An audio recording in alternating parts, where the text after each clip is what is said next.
Alassane Dramane Ouattara est l'une des personnalités politiques les plus marquantes de l'histoire contemporaine de la Côte d'Ivoire. Économiste reconnu à l'échelle internationale, ancien responsable de plusieurs institutions financières africaines et mondiales, il est président de la République de Côte d'Ivoire depuis le 6 mai 2011. Son parcours est exceptionnel. De ses études brillantes à ses responsabilités au sein des institutions économiques internationales, jusqu'à son accession à la présidence, il a marqué durablement la vie politique et économique ivoirienne. Dans cette vidéo, nous allons retracer son histoire, son ascension, ses réalisations, les défis qu'il a affrontés et son influence sur la Côte d'Ivoire moderne. Enfance et origines. Alassane Dramane Ouattara naît le 1er janvier 1942 à Dimbokro, dans le centre de la Côte d'Ivoire, alors colonie française. Il grandit dans un contexte marqué par les transformations sociales et politiques qui conduiront à l'indépendance du pays en 1960. Très jeune, il se distingue par ses capacités intellectuelles et son sérieux dans les études. Études et formation. Après ses études primaires et secondaires, Alassane Ouattara poursuit sa formation à l'étranger. Il étudie aux États-Unis, où il obtient un diplôme en économie avant de poursuivre ses études supérieures. Il décroche ensuite un doctorat en économie, ce qui lui ouvre les portes d'une carrière internationale prestigieuse. Cette solide formation académique lui permet de devenir l'un des économistes africains les plus reconnus de sa génération. Début de carrière internationale. Au début de sa carrière, Alassane Ouattara travaille dans plusieurs institutions économiques et financières. Il rejoint notamment le Fonds monétaire international, où il occupe différentes fonctions importantes. Son expertise dans les domaines économiques et monétaires lui vaut rapidement une réputation internationale. Gouverneur de la BCEAO. En 1988, il est nommé gouverneur de la Banque centrale des États de l'Afrique de l'Ouest. Cette institution est chargée de gérer la monnaie commune de plusieurs pays d'Afrique de l'Ouest. À ce poste stratégique, il participe à la gestion de la politique monétaire régionale et renforce sa notoriété dans le monde économique. Premier ministre de la Côte d'Ivoire. En 1990, le président Félix Houphouët-Boigny le nomme Premier ministre. La Côte d'Ivoire traverse alors une période économique difficile. Ouattara met en œuvre plusieurs réformes économiques destinées à stabiliser les finances publiques et à relancer la croissance. Son action lui vaut autant de soutien que de critiques, mais renforce considérablement son influence sur la scène politique nationale. Après Houphouët-Boigny. À la mort du président Félix Houphouët-Boigny en 1993, la vie politique ivoirienne entre dans une période de tension et de recomposition. Alassane Ouattara quitte progressivement ses fonctions gouvernementales et reprend une carrière internationale. Il devient directeur général adjoint du Fonds monétaire international.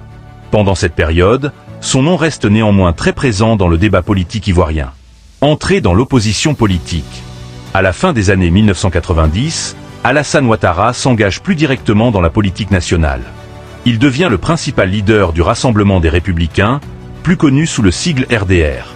Cependant, plusieurs controverses liées aux conditions d'éligibilité à la présidence l'empêchent de participer à certaines élections. Ces débats marquent profondément la vie politique ivoirienne durant plusieurs années. La crise ivoirienne. Au début des années 2000, la Côte d'Ivoire traverse une grave crise politico-militaire. Le pays se retrouve divisé et confronté à une instabilité prolongée. Durant cette période, Alassane Ouattara demeure l'une des principales figures de l'opposition politique. Plusieurs accords de paix sont négociés afin de rétablir la stabilité et préparer de nouvelles élections. L'élection présidentielle de 2010. En 2010, après plusieurs reports, une élection présidentielle est finalement organisée. Alassane Ouattara affronte le président sortant Laurent Gbagbo au second tour. La commission électorale indépendante et une grande partie de la communauté internationale reconnaissent Ouattara comme vainqueur. Cependant, les résultats sont contestés par le camp de Laurent Gbagbo. Cette situation provoque une grave crise post-électorale. Accession à la présidence. Après plusieurs mois de tension, Alassane Ouattara prend officiellement ses fonctions de président de la République le 6 mai 2011. Son arrivée au pouvoir marque le début d'une nouvelle phase politique pour la Côte d'Ivoire. Il affirme alors vouloir réconcilier les Ivoiriens et relancer l'économie nationale. Relance économique. Sous sa présidence, la Côte d'Ivoire connaît plusieurs années de forte croissance économique.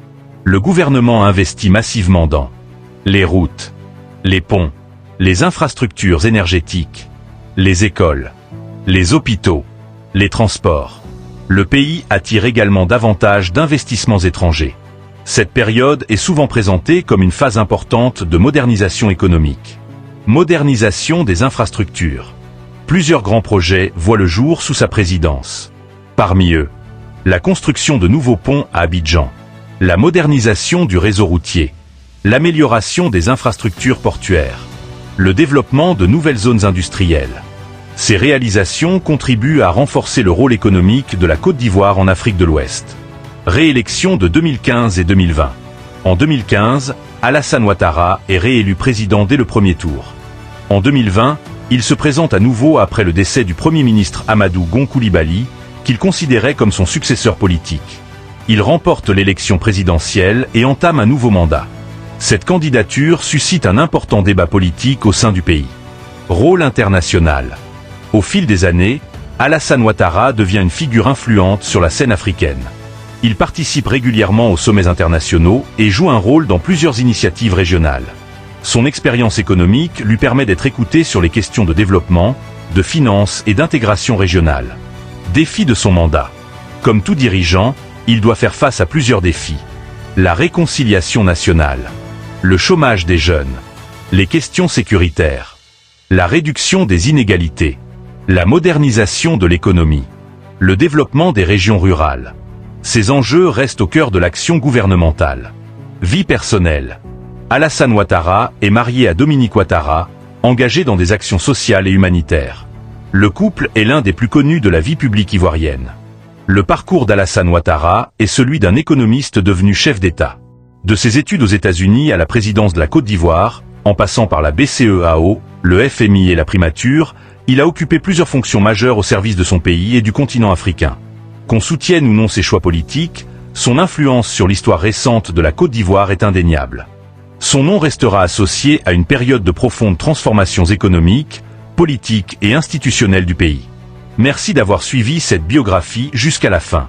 N'oubliez pas de vous abonner à Living Political Mambert, de liker la vidéo et de la partager autour de vous. À très bientôt pour une nouvelle biographie.